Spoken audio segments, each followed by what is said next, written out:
हम लोग जापान में तो नहीं रहते, लेकिन फिर भी वहां के कल्चर को जानते हैं। साउथ कोरिया में शायद कभी ना गए हो, बट फिर भी वहां के ट्रेडिशंस का पता है। और अमेरिका जाने का कभी मौका तो नहीं मिला, लेकिन फिर भी हम लोग अमेरिकन लाइफस्टाइल से इन्फ्लुएंस्ड हैं। क्या कभी आपने सोचा है कि आप कभी इन कंट्रीज के अंदर नहीं गए, और हो सकता है कि शायद आपके कोई रिलेटिव्स भी वहां ना रहते हो, बट इसके बाद भी आपको इन कंट्रीज के ट्रेडिशन से लेकर उनके कल्चर तक और उनके फेस्टिवल से लेकर उनके लाइफस्टाइल तक सब कुछ पता है। और ना सिर्फ आपको इनके बारे में पता है, बल्कि आप में से बहुत से लोग इन्हीं कंट्रीज के अंदर जाकर रहना भी चाहते हैं। और आखिर ऐसा कैसे पॉसिबल हो सकता है कि बिना इन देशों के अंदर गए आपको वहां की चीजों के बारे में इतनी ज्यादा जानकारी है? अब हो सकता है कि कुछ लोग बोले कि इंटरनेट की वजह से जब ये पूरी दुनिया कनेक्ट हुई तो लोगों को दूसरे देशों के बारे में जानने को मिला, तो वहीं कुछ लोग ये बोल सकते हैं कि सालों साल एक दूसरे के साथ इंफॉर्मेशन और बाकी कई सारी चीजों के लेन देन की वजह से पूरी दुनिया में हर एक देश एक दूसरे के बारे में जानने लगा। वेल, इस तरह के जवाब ऑलमोस्ट एक्यूरेट हैं, बट इन सबसे ऊपर उठकर अगर आज के मॉडर्न वर्ल्ड को किसी एक चीज ने सबसे ज्यादा यूनाइट करने में मदद की है, तो वो है एंटरटेनमेंट। मूवीज से लेकर वेब सीरीज तक, कार्टून से लेकर एनिमेज तक और के पॉप से लेकर वीडियो गेम्स तक। पहले जहां अक्सर ये कहा जाता था कि इंफॉर्मेशन से बड़ा और कोई टूल नहीं होता, वहीं आज के मॉडर्न वर्ल्ड के हिसाब से मैं इस डेफिनेशन के अंदर एक चीज और ऐड करना चाहूंगा कि इंफॉर्मेशन के साथ साथ एंटरटेनमेंट भी एक ऐसी चीज है जिसकी कोई लिमिट्स नहीं है। एंटरटेनमेंट इंडस्ट्री एक ऐसी जगह है जिससे पूरी की पूरी दुनिया को एक ही जगह लाकर यूनाइट किया जा सकता है। आज के वक्त में अगर अराउंड द वर्ल्ड जो यूथ पॉपुलेशन है वो भले ही एक दूसरे के पॉलिटिक बिलीव्स को ना मानते हो सकता है कि सबके बीच किसी न किसी बात को लेकर कोई मतभेद हो, बट जब भी बात एंटरटेनमेंट की आती है तो बहुत कम बार ही ऐसा होता है जब दुनिया का जो यूथ है वो उसमें हिस्सा ना ले।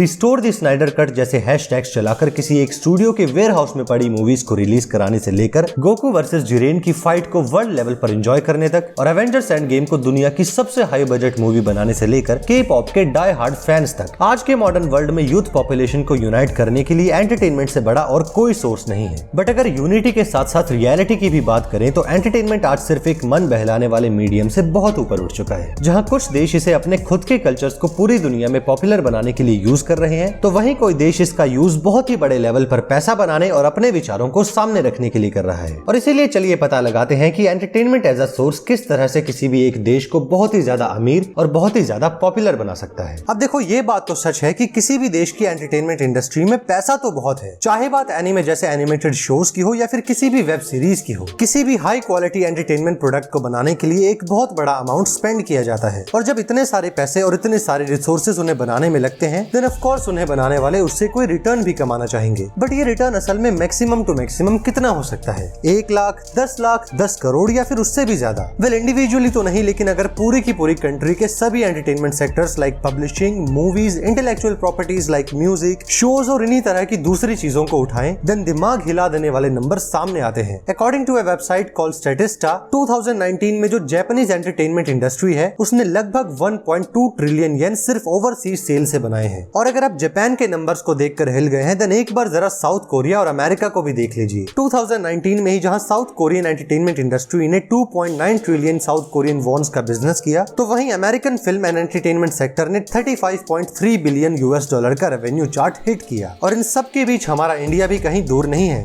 आप इस बात को सुनकर हिल जाएंगे कि 2019 में ही Indian media and entertainment sectors ने अप्रॉक्स 1.82 ट्रिलियन यानी करीब 25.7 बिलियन यूएस डॉलर का बिजनेस किया। अब आप सोचेंगे कि मैं आपको ये सब बातें क्यों बता रहा हूँ, हमको तो बस मूवीज और शोज को देखने से मतलब है, फिर चाहे उसने कितने ही रुपए क्यों ना बनाए हो, हमें उस बात से क्या लेना देना। वेल, पूरी तरह से मैं इस बात को समझ सकता हूँ। आई नो हर किसी को इन सब चीजों के अंदर कोई खास इंटरेस्ट नहीं होता, बट फिर भी for the general audience and information हम ये देख सकते हैं कि आर्ट और एंटरटेनमेंट सिर्फ मन बहलाने वाले किसी ऑब्जेक्ट से बढ़कर और भी कुछ है। एक वेल सिचुएटेड एंटरटेनमेंट इंडस्ट्री ना सिर्फ अपने देश की कल्चर और हिस्टोरिक वैल्यूज को पूरी दुनिया में फैला सकती है, बल्कि उस पूरे देश की इकोनॉमी और रेवेन्यू जनरेटिंग सोर्सेज के साथ साथ काफी सारे नई तरीके की जॉब्स एंड अपॉर्चुनिटीज को भी एक अच्छी खासी ग्रोथ प्रोवाइड करा सकती है। वेल, पैसों और इकोनॉमिक ग्रोथ की बात तो समझ में आती है, बट किसी देश की एंटरटेनमेंट इंडस्ट्री उस देश के कल्चर और हिस्ट्री को दुनिया के बीच कैसे फैला सकती है? देन इस बात को समझने के लिए हमें वक्त में पीछे जाना पड़ेगा। आज से करीब पता नहीं कितने करोड़ साल पहले जब इंसान गुफा के अंदर रहते थे और झुंड बनाकर शिकार किया करते थे, तो उस वक्त जंगली जानवरों से बचने, अगला शिकार कहाँ मिल सकता है उस बात का ट्रैक रखने और किसी भी तरह से सरवाइव करने के लिए वो जो गुफा में रहने वाले लोग होते थे वो अपनी गुफा की दीवारों पर पेंटिंग्स बनाया करते थे। कोई भाषा या कोई बोलचाल बोलचाल नहीं था। सिर्फ पेंटिंग्स ही एक ऐसी चीज थी जो कि उन लोगों को सरवाइव करने, अपनी नेक्स्ट जनरेशन के लिए कोई संदेश छोड़ने और दूसरे केवमैन्स के बीच अपनी गुफा पर अपना डोमिनेंस बनाए रखने में मदद करती थी। और तब से लेकर आज हजारों साल बाद दुनिया और इंसान बेशक बदल गए हों, लेकिन इंसानों के बीच एक दूसरे को अपनी प्रेजेंस का एहसास दिलाने की सोच और किसी भी तरह से दूसरे के ऊपर अपने विचारों और कल्चर का डोमिनेंस बनाने के लिए आज भी उन्हीं पुराने केवमैन्स की तरह मैसेजेस छोड़े जाते हैं। बस फर्क इतना है कि आज के जमाने में ये messages movies, shows, video games, songs, books और हर तरह की इंटेलेक्चुअल प्रॉपर्टीज की मदद से स्प्रेड किए जाते हैं। शायद आपको लग रहा होगा कि ये क्या बात कर रहा है, ऐसे थोड़ी कोई कंट्री अपनी मूवीज या शोज की मदद से उनके खुद के कल्चर और बिलीफ्स को दूसरे देशों में स्प्रेड करती है। पर अगर ये एक फेरी टेल वर्ल्ड होता तो शायद ये बात सच ना होती।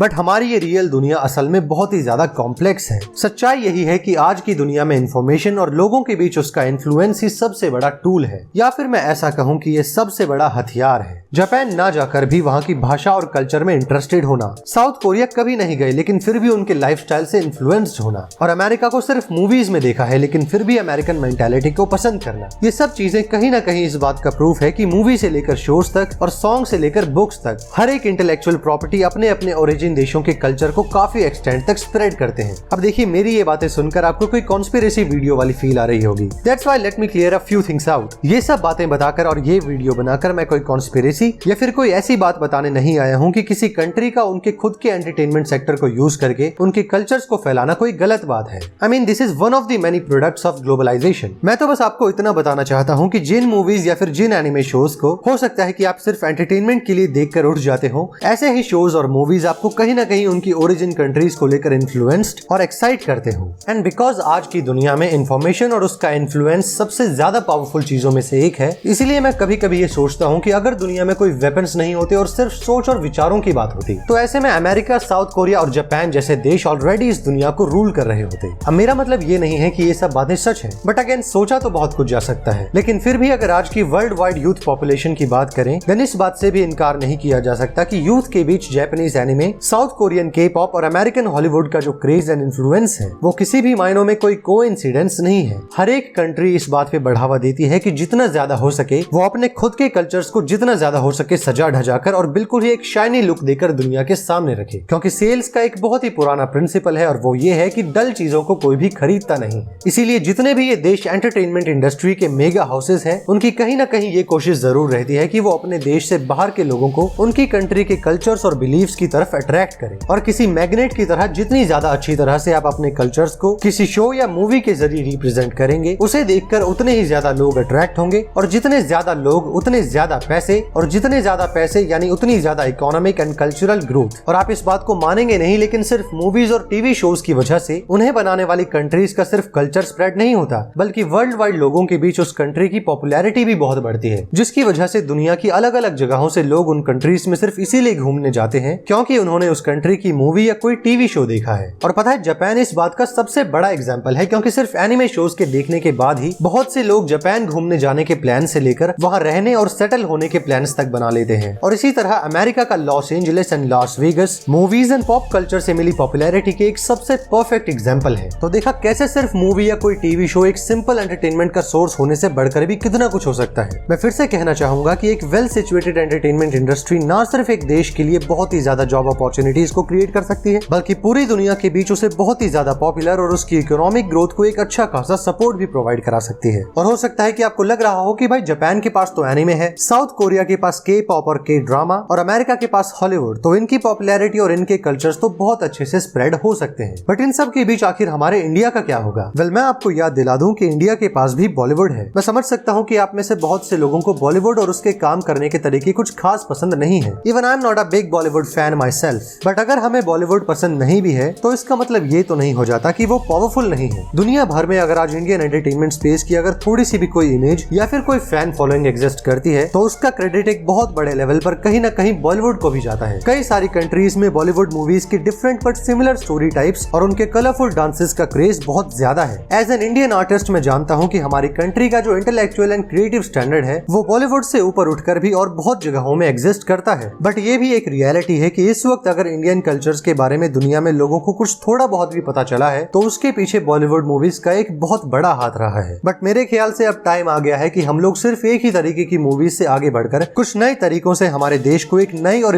इम्प्रूव्ड आर्ट के जरिए रिप्रेजेंट करें। And I think currently Indian web series space ने इसकी शुरुआत भी कर दी है। कई सारी इंडियन वेब सीरीज तरह तरह के चैलेंजिंग जॉनरास को टैप कर रही हैं, जिनकी वजह से इंटरनेशनल स्पेस में हमारी कंटेंट क्वालिटी कुछ हद तक इंप्रूव होती जा रही है। बट आई थिंक सिर्फ मूवीज और वेब सीरीज से ग्रोथ तो प्रोवाइड करा सकती हैं, लेकिन अगर इंडियन एंटरटेनमेंट स्पेस में हाई क्वालिटी एनिमेशन को भी रिकॉग्निशन मिल जाए तो इससे न सिर्फ इन होम आर्टिस्ट को जॉब अपॉर्चुनिटीज मिलेगी, बल्कि एज अ कंट्री हम लोग एक बहुत ही फ्लेक्सिबल मीडियम के जरिए अपने खुद के कल्चर्स और बिलीव्स को आने वाले वर्ल्ड पॉपुलेशन के बीच में स्प्रेड भी कर पाएंगे। So what do you think about this? आपको क्या लगता है, क्या सच में कोई देश एंटरटेनमेंट शोज एंड मूवीज के जरिए अपने देश के कल्चर्स एंड बिलीव्स को पूरी दुनिया में पॉपुलर एंड स्प्रेड करने की कोशिश करते हैं, या फिर ये सब एक फॉल्स बिलीव है? दुनिया में अपने कल्चर्स को फैलाना, किसी मूवी या फिक्शन के जरिए अपने इतिहास को बदलना, क्या ये सब चीजें सच में पॉसिबल है? सोचने और विचार करने के लिए बहुत सी पॉसिबिलिटीज हैं, और उन सब विचारों के लिए हिडन कैलिबर का कमेंट सेक्शन पूरी तरह से ओपन है। And just like our world, YouTube reality यही है यार कि आप जितना कमेंट करेंगे उससे ना सिर्फ मुझे आप सभी के ओपिनियंस जानने को मिलेंगे, बल्कि आपके कमेंट करने से इस वीडियो एंड इस ओवरऑल चैनल को एक बहुत ही बढ़िया ऑडियंस एंगेजमेंट मिलेगा। And trust me, YouTube loves the audience engagement, इसीलिए please do comment your opinions. And just for a quick update, मैंने अभी रिसेंटली एक नए तरीके का शेड्यूल बनाया है, जिसके अकॉर्डिंग आने वाले टाइम में बहुत ही ज्यादा मजेदार और हद से ज्यादा इंफॉर्मेशनल वीडियोस आने वाली हैं। इसीलिए अगर आपको ये वीडियो थोड़ी बहुत भी पसंद आई हो, देन प्लीज एक बार हिडन कैलिबर यूट्यूब चैनल को सब्सक्राइब करने के बारे में जरूर सोचिएगा। और अंत में इस वीडियो को यहाँ तक देखने के लिए आप सभी को दिल से thank you so much, and thank you for being awesome.